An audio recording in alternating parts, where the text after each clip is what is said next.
안녕하십니까. 서울 아산병원 흉부외과 유재석입니다. 이렇게 좋은 발표할 수 있는 기회를 주셔서 감사드립니다. 또 제가 직접 학회장에 참석하지 못하고 이렇게 영상으로 대체하는 점에 대해서 사과의 말씀 올리겠습니다. 제가 맡은 주제는 바이커스피드 타버에 대한 그런 서전의 입장입니다. 사실 제목은 이렇지만 저의 개인적인 생각과는 조금 다르긴 합니다.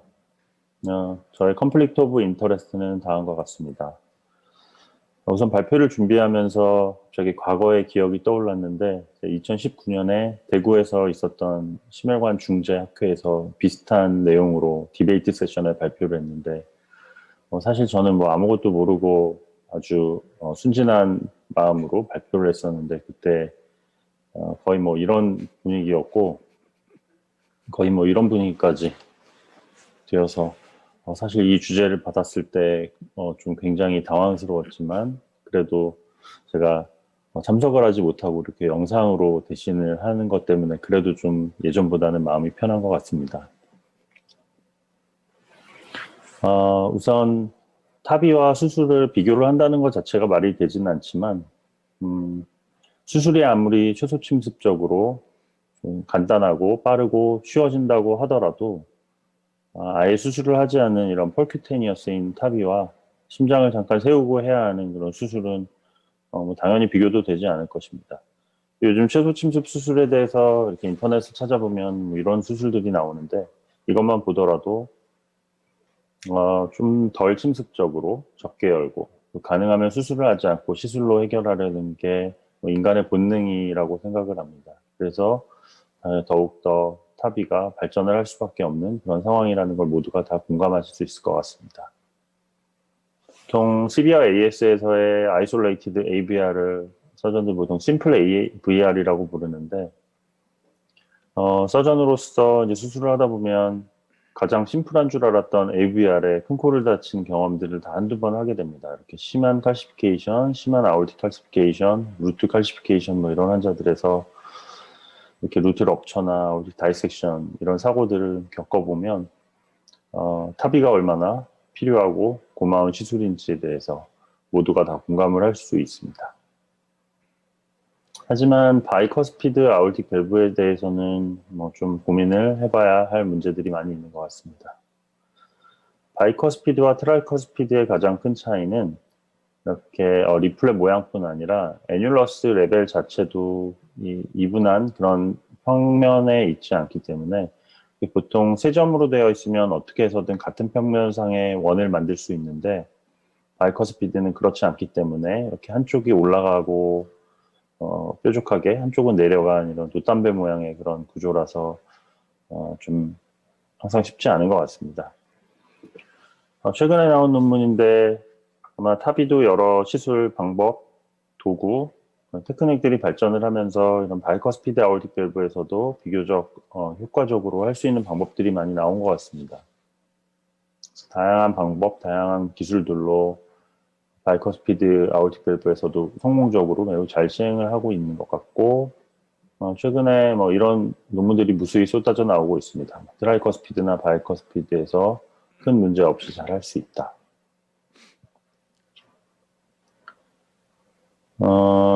하지만 저는 이 사진을 보고 조금 많은 생각을 하게 되는데 서저리의 경우는 이렇게 리플렛을 다 제거를 하기 때문에 앞서 제가 말씀드렸던 것처럼 이렇게 평면 같은 수위에 있지 않는 그런 면들을 가지고 이렇게 가능하면 평면의 원으로 만들려는 노력을 하게 되는데 타비는 그럴 필요 없이 그냥 리플렛이 남아있는 상태에서 펼치기 때문에 오히려 서저리보다 좀 쉽게 할 수 있는 면도 있는 것 같습니다. 하지만 이 문제는 이런 식으로 펼쳐지면 이렇게 원래 디자인되어 있는 그런 시메트릭한 원으로 펼쳐지지 않고 에이시메트릭하게 펼쳐진다는 점은 여러 가지 문제를 야기할 수 있는 점인 것 같습니다. 그래서 서전의 입장에서 타비를 이해하는데 그 수철리스가 가장 비슷한 구조이기 때문에 수철리스 밸브를 설명을 드리면서 제 의견을 말씀드리도록 하겠습니다. 에드워즈에서 나온 인투이티라는 밸브는 이렇게 코발트 크로뮴 합금을 발론으로 펼쳐서 고정을 하는 구조로 사피엔과 비슷한 그런 형태입니다. 패솔로직 티슈와 애뉴러스 디칼시피케이션 디브라이드먼트를 시행을 한 후에 밸브를 집어넣고 벌룬을 해서 스텐트를 펼쳐서 구조를 하는 그런 모양으로 되어 있습니다. 또 다른 회사 제품인 펄시발이라는 밸브는 메드트로닉 코어 에볼룻 R과 비슷한 나이티놀로 셀프 익스펜딩하는 그런 구조로 되어 있어서 이렇게 역시 밸브를 제거한 후에 컬랩싱해서 집어넣고 펼쳐서 고정을 하는 그런 구조로 되어 있습니다. 두 회사 제품 모두 바이커스피드 아우틱 밸브에서는 렐러티브 컨트라인디케이션으로 되어 있습니다. 타입도 마찬가지지만 타입 1은 사실 큰 문제가 되지 않지만 타입 제로의 경우에는 에이시메트릭하기 때문에 컨트라인디케이션으로 지시를 하고 있고 펄시발 밸브 또한 타입 제로 아우틱 밸브에 대해서는 컨트라인디케이션으로 정해놓고 있습니다. 실제로 서전들이 타입 1은 큰 문제 없이 수철리스 밸브를 시행을 하는데 사실 타입 제로는 컴퍼니에서 리커멘드를 하고 있지 않아서 많이들 하지 않는데 신기하게도 이제 우리나라 몇몇 선생님들께서 타입 제로에 대해서 적극적으로 시행을 했는데 그 결과가 괜찮아서 저도 초기에 타입 제로에서 수철리스 밸브를 좀 시행을 했었습니다. 인투이티 밸브를 넣을 때는 이렇게 세 점에 스티치를 한 후에 그걸 기준으로 고정을 한 후에 픽세이션을 시키는데 이렇게 세 점 부분에 스티치를 한 후에 집어넣고 고정을 하는데 이렇게 타입 1 바이커스피드 같은 경우는 큰 문제가 되지는 않습니다. 하지만 타입 제로의 경우에는 이걸 시메트릭하게 고정을 하려면 세 점 가지고는 안 되기 때문에 이렇게 서전들이 하는 꼼수는 이렇게 네 점으로 나누거나 이렇게 6개의 점으로 나눠서 이렇게 엘립소이드한 길쭉하게 생긴 돛담배 모양이 생긴 애뉴러스를 가능하면 서큘러하게 펼쳐서 고정을 하는 게 파라밸뷸러 리키지의 리스크를 줄이는 그런 방법이고 이 방법을 비교적 다 성공적으로 잘 시행을 했습니다. 저도 라이드 안테리어 미니 토라코토미를 통해서 수철리스 AVR을 하는 모습인데 이렇게 밸브를 제거한 후에 이런 엘립소이드한 애뉴러스의 6개의 스티치를 통해서 가능하면 서큘러하게 고정을 해서 이런 스텐트가 있는 밸브를 집어넣어서 그 서클을 펼친 후에 벌룬을 펼쳐서 수술하는데 이런 식으로 하면은 파라밸뷸러 리스크를 굉장히 많이 줄일 수 있어서 잘 고정을 할 수가 있습니다.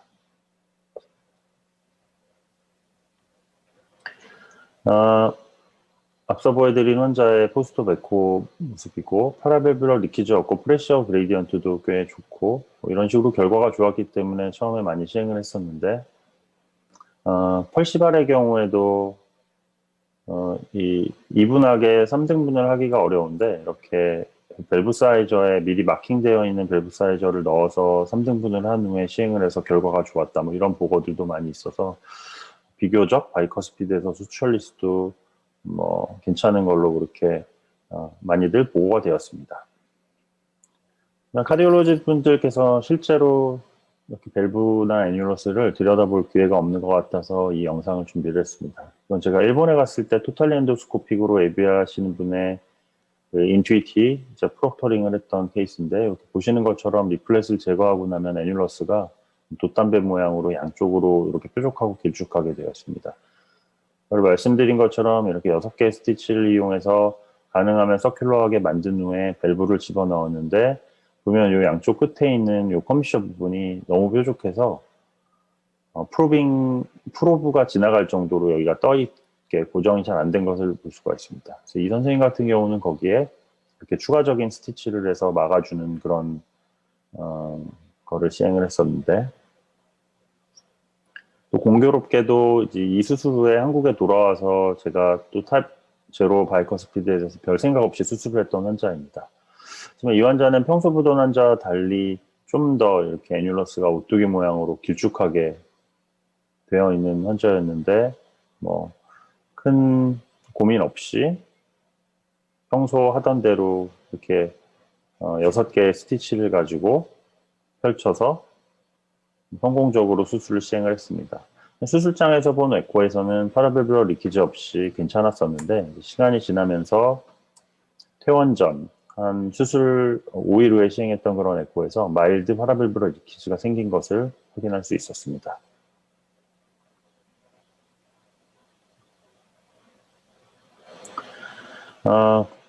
그리고 또 이 무렵 이런 바이커스피드에서 인투이트를 했던 환자가 추후에 이렇게 디스로케이션 되는 그런 보고들도 좀 있어서 이 이후로 좀 바이커스피드에서 수철리스 하는 것에 대해서 좀 많은 고민을 하기 시작을 했습니다.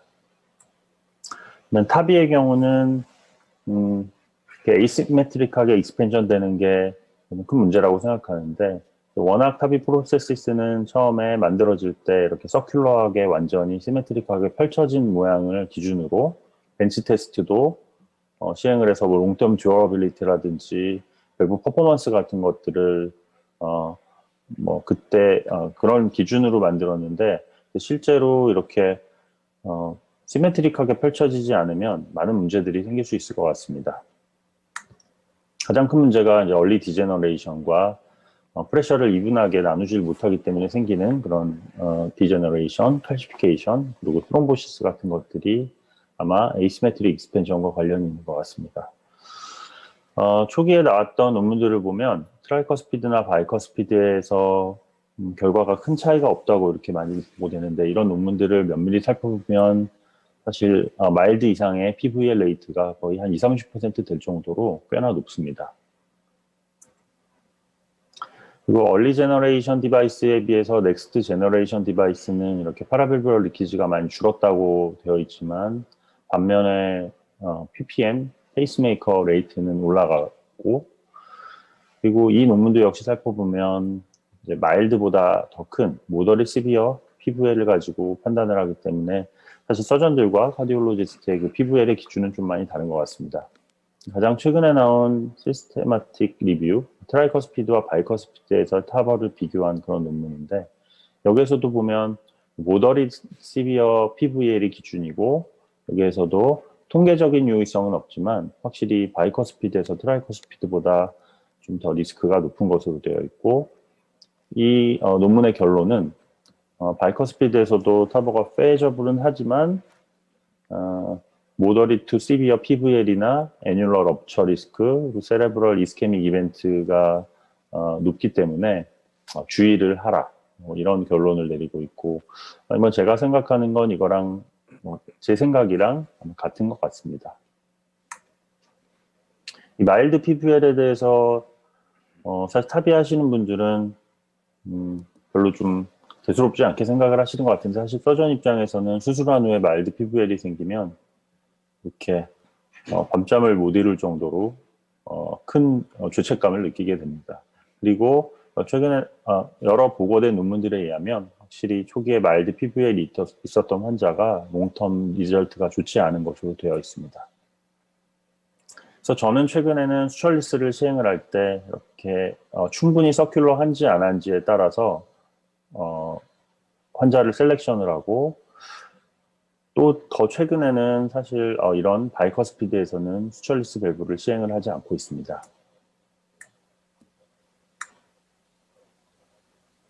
컨벤셔널 밸브를 이용해서 라이트 안테리어 미니 토라코토미로 ABR을 하는 장면인데 과거에는 처음 시작할 때는 그 수철을 롱 인스트루먼트를 통해서 수철을 해야 되기 때문에 그런 부분들이 좀 어려웠지만 최근에는 이런 코노시라는 자동 봉합기 같은 것들도 나오고 여러 디바이스도 발전하고 또 서지컬 스킬과 경험이 늘면서 큰 무리 없이 되기 때문에 최근에는 바이커스피드 아우틱 환자의 경우는 수철리스를 사용을 하지 않고 이렇게 컨벤셔널 밸브를 이용해서 하고 있습니다. 타비의 경우도 사실 로어 리스크 환자에서 최근 많이 시행을 하는데 이런 바이커스피드 환자를 고려해 볼 때 하이 리스크 환자에서 마일드 정도의 PVL이 생기는 것은 큰 문제가 없을 수 있지만 이런 젊고 리스크가 적은 환자에서는 롱텀을 생각할 때 마일드 정도의 PVL도 사실은 좀 가능하면 그런 거 생기지 않도록 해야 한다고 생각합니다. 그래서 바이커스피드 밸브를 할 때 환자를 잘 셀렉션을 해서 뭐 아나토믹한 모양, 충분히 서큘러한지, 또 칼슘 스코어가 너무 많지는 않은지 뭐 그런 것들을 고려해서 시술을 해야 된다고 그렇게 생각을 합니다. 결론적으로 많은 기술들이 발전을 하고 그래서 바이커스피드에서 무리 없이 시술을 할 수는 있는 것 같지만 그래도 이런 작은 파라밸브럴 리키지나 이런 뭐 애뉴럴 럽처 리스크도 높아지고 세레브럴 이스케믹 리스크도 높아지는 점 등을 감안할 때는 굳이 로어 리스크 환자에서 바이커스피드를 하지 않는 것이 좋겠다고 생각합니다. 경청해 주셔서 감사합니다.